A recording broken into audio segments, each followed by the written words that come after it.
Hello અને નમસ્કાર મિત્રો, કેમ છો બધા? મજામાં ને? મિત્રો હું મહેતા ફરી એકવાર સ્વાગત કરું છું તમારું તમારી પોતાની ચેનલ પર। મિત્રો, આપણી ઉંમર જેમ જેમ વધતી જાય છે તેમ તેમ આપણું શરીર પ્રોટીન મેળવવાની જે જરૂરિયાતો હોય છે તેમાં પણ સતત બદલાવ થતો જાય છે। ખાસ કરીને વાત કરવા જાઉં તો આપણી ઉંમર 50 વર્ષ કે 60 વર્ષની ઉપર ચાલી જાય છે, ઉપર વધી જાય છે, ત્યારે બને છે એવું કે આપણું શરીર છે તેની માંસપેશીઓ છે તે ધીમે ધીમે નબળી પડવા લાગે છે અને તેના પરિણામ સ્વરૂપે પહેલાં જે સીડીઓ સરળતાથી ચડી શકાતી હતી, જે પગથિયા સરળતાથી ચડી શકાતા હતા, તે ચડવામાં હવે વિચાર કરવો પડે છે। પહેલાં જે સરળતાથી દોડી કે ચાલી શકાતું હતું એ નથી થઈ શકતું। પહેલાંના સમયમાં અને હવેના સમયમાં ઘણો ફેર છે। હવે ઘણીવાર એવું મન થાય કે આપણે આપણા પુત્ર કે પુત્રી સાથે બગીચામાં જઈને રમીએ, પણ શરીર સાથ નથી દેતું। ખાસ કરીને આ સમસ્યા આજકાલ દરેક વડીલોમાં સામાન્ય બનતી જાય છે। મિત્રો, આવું થવાનું મુખ્ય કારણ છે કે આપણી માંસપેશીઓ છે તે ધીમે ધીમે નબળી પડવા લાગી છે અને માંસપેશીઓ પણ નબળી પડવાનું જો કોઈ મુખ્ય કારણ હોય તો એ છે શરીરમાં પ્રોટીનની ઉણપ। આજના આ વિડીયોમાં હું તમને લોકોને 10 થી 12 એવી સંપૂર્ણપણે વેજીટેરિયન એટલે કે શાકાહારી વસ્તુઓ સૂચવવાનો છું કે જેમાંથી તમારા આખા દિવસની જરૂરિયાતનું પૂરતું પ્રોટીન તમને ખૂબ જ સરળતાથી મળી રહેશે અને આ માટે તમારે કોઈ અન્ય ખોરાકનો આગ્રહ પણ નહીં રાખવો પડે, કારણ કે આ વસ્તુ એવી છે કે જે સરળતાથી ઘરમાં જ ઉપલબ્ધ છે। તો ચાલો બીજી વાતો ન કરતા સીધો જ શરૂ કરી દઈએ આજનો વિડીયો।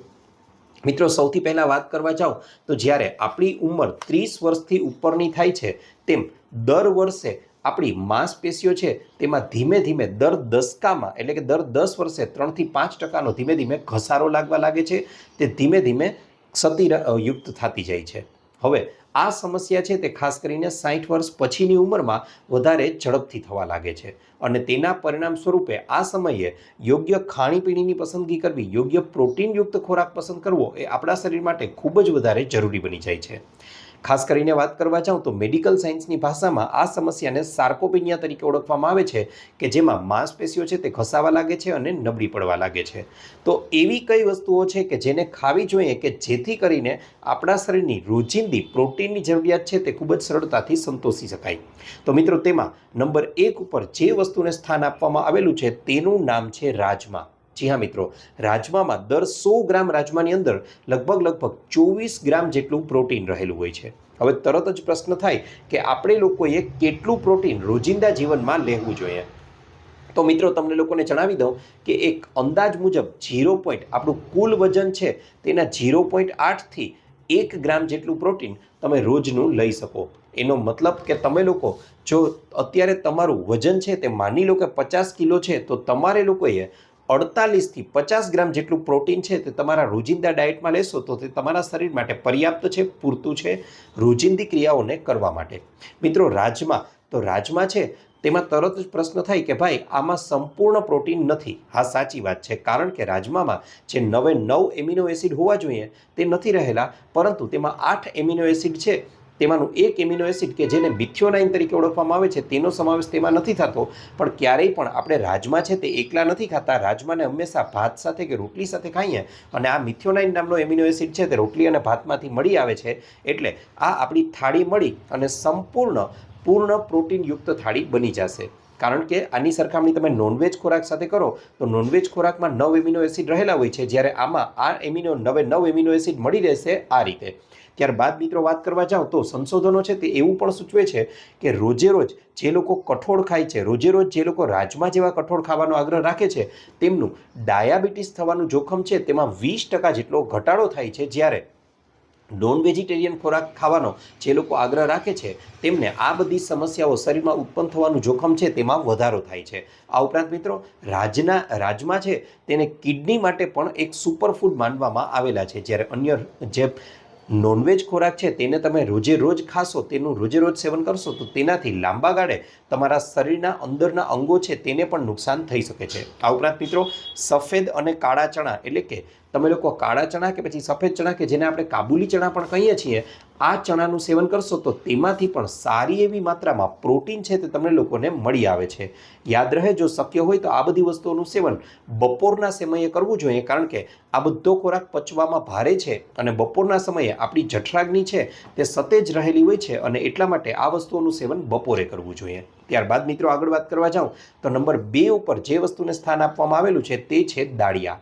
જી હા મિત્રો, કાળા ચણાને કડાઈ ઉપર કોઈ પણ વસ્તુ ઉમેર્યા વગર અડધી કલાક સુધી એમનેમ જ શેકવામાં આવે ને તો તે દાળિયાનું સ્વરૂપ ધારણ કરી લે છે. હવે દાળિયા ખાવાનો આગ્રહ આપણે બધા લોકો રાખીએ જ છીએ. અને મિત્રો તમને જણાવી દઉં કે 100 ગ્રામ દાળિયાની અંદર 20 થી 22 ગ્રામ જેટલું પ્રોટીન રહેલું હોય છે. હવે દાળિયાને જ્યારે શેકવામાં આવે છે ત્યારે એમાંથી ફાઇટિક એસિડ અને અમુક ચોક્કસ પ્રકારના ન્યુટ્રિયન્ટ છે જે દૂર થઈ જાય છે અને તેના કારણે જ તેમાં રહેલું જે પ્રોટીન છે તેની ગુણવત્તા સુધરી જાય છે અને તેનાથી તેની પાચન ક્ષમતામાં પણ ખૂબ જ વધારો થઈ જાય છે.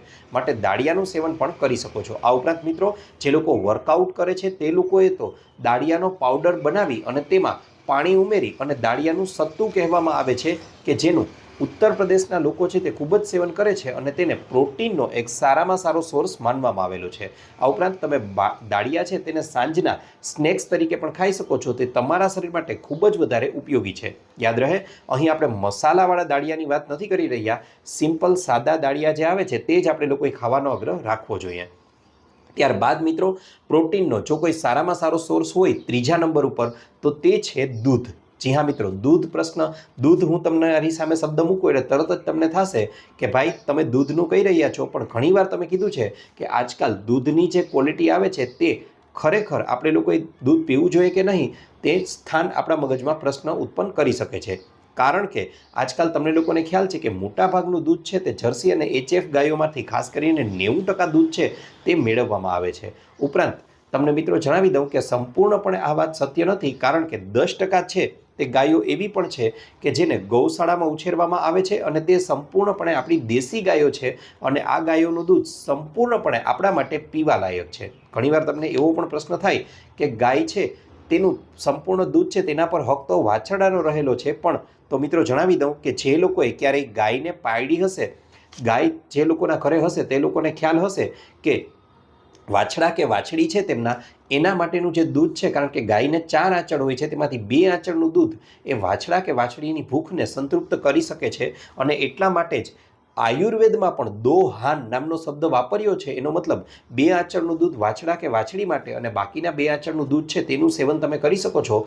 મિત્રો આ દૂધ છે તે પ્રોટીનથી ભરપૂર હોય છે અને તેની સાથે સાથે આ દૂધમાં રહેલું પ્રોટીન એક સારી ગુણવત્તાયુક્ત અને સંપૂર્ણ પોષક તત્વોથી ભરપૂર હોય છે. તે માત્ર તમને પ્રોટીન જ નહીં પણ પ્રોટીનની સાથે સાથે કેલ્શિયમ છે, મેગ્નેશિયમ છે અને અન્ય તમામ પ્રકારના મિનરલ્સ અને વિટામિન્સ પણ પૂરું પાડવાનું કાર્ય કરે છે. સાથે સાથે મિત્રો તમને લોકોને 1 ગ્લાસ દૂધ જો તમે લોકો પીવાનો આગ્રહ રાખો છો તો તેમાંથી તમને 10 ગ્રામ જેટલું સારું પ્રોટીન છે તે મળી આવે છે. આ ઉપરાંત તમે ગૂગલ પર પણ સર્ચ કરી શકો છો કે તમારી આજુબાજુમાં કઈ જગ્યાએ સારું દેશી ગાયનું શુદ્ધ A2 દૂધ છે તે મળી આવે છે. જો આ દૂધ પીવાનો તમે રોજે રોજ 1 ગ્લાસ પણ પીવાનો આગ્રહ રાખશો તો તેનાથી તમારા શરીરને ખૂબ જ સારો એવો ફાયદો જોવા મળે છે અને તેમાંથી મળતું પ્રોટીન છે તે આપણી માંસપેશીઓનું સમારકામ કરશે અને માંસપેશીઓને ફરીથી બંધારણ રચવાનું કાર્ય પણ સારી રીતે કરે છે. મિત્રો ત્યારબાદ આગળ વાત કરવા જઈએ તો પ્રોટીનના સારા સોર્સમાં વટાણાનો પણ સમાવેશ થાય છે. 100 ગ્રામ વટાણાની અંદર લગભગ 7 ગ્રામ જેટલું પ્રોટીન રહેલું છે અને આ એક હેલ્ધી પ્રોટીન છે તે કે જે આપણી ડાયાબિટીસના લેવલને પણ કંટ્રોલ કરવાનું કાર્ય કરે છે. તેની સાથે સાથે તે હાર્ટ એટેકના જોખમને પણ ઘટાડે છે. આ ઉપરાંત મિત્રો વાત કરવા જાઉં તો પ્રોટીન છે તે શા માટે લેવું જોઈએ, કારણ કે પ્રોટીન છે તે વેઇટ લોસ કરતા લોકોએ પણ ચોક્કસથી લેવું જ જોઈએ. તેનું મુખ્ય કારણ એ છે કે પ્રોટીનનું જ્યારે તમે સેવન કરો છો તો તેનાથી મોટામાં મોટો ફાયદો એ થશે કે તમારું પેટ છે તે લાંબા સમય સુધી ભરેલું રહે છે અને તેના પરિણામ સ્વરૂપે લાંબા સમય સુધી કોઈ જ વસ્તુ તમને ખાવાનું મન નહીં થાય તો આપમેળે જ તમારું શરીર છે તે પણ ધીમે ધીમે ઘટવા લાગશે. સાથે સાથે મિત્રો એક મગફળી ખાશો તો તેની અંદર પણ 7 ગ્રામ જેટલું પ્રોટીન રહેલું છે, જે એક હેલ્ધી પ્રોટીન છે કે જે તમારી હાર્ટની હેલ્થ છે, તમારા હૃદયનું સ્વાસ્થ્ય છે તેને પણ સારું જાળવવા માટે ખૂબ જ વધારે ઉપયોગી છે. મિત્રો આ ઉપરાંત વાત કરવા જાઉં તો તમારે લોકોએ પ્રોટીનના અન્ય કોઈ ચોક્કસથી સોર્સ ઉપર આધાર રાખવાની જરૂર નથી. આવી કુદરતી વસ્તુઓને ખાશો ને તો તેમાંથી તમારા આખા દિવસની કુલ જરૂરિયાત છે તેનું પ્રોટીન તમને મળી રહેશે.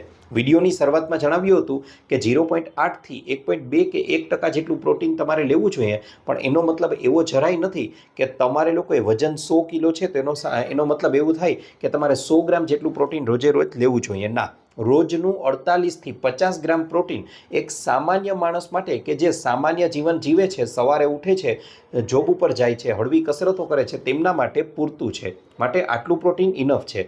તેની સાથે સાથે મિત્રો અન્ય એવી વસ્તુઓ તમને જણાવું કે જેમાંથી તમને ભરપૂર માત્રામાં પ્રોટીન મળી આવે છે, તો એ છે ચણા. જી હા મિત્રો, દર 100 ગ્રામ ચણામાંથી 22 ગ્રામ જેટલું પ્રોટીન મળે છે.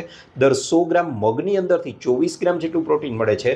દર 100 ગ્રામ પનીરની અંદર 18 ગ્રામ જેટલું પ્રોટીન રહેલું છે.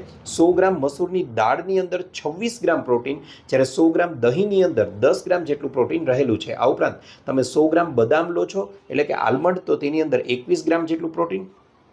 તમે 100 ગ્રામ જેટલા કોળાના બીજ લો છો તો તેમાંથી 32 ગ્રામ જેટલું પ્રોટીન. 100 ગ્રામ જેટલા રાજમા મેં તમને જણાવ્યું તો તેમાંથી 22થી 24 ગ્રામ જેટલું પ્રોટીન મળી આવે છે.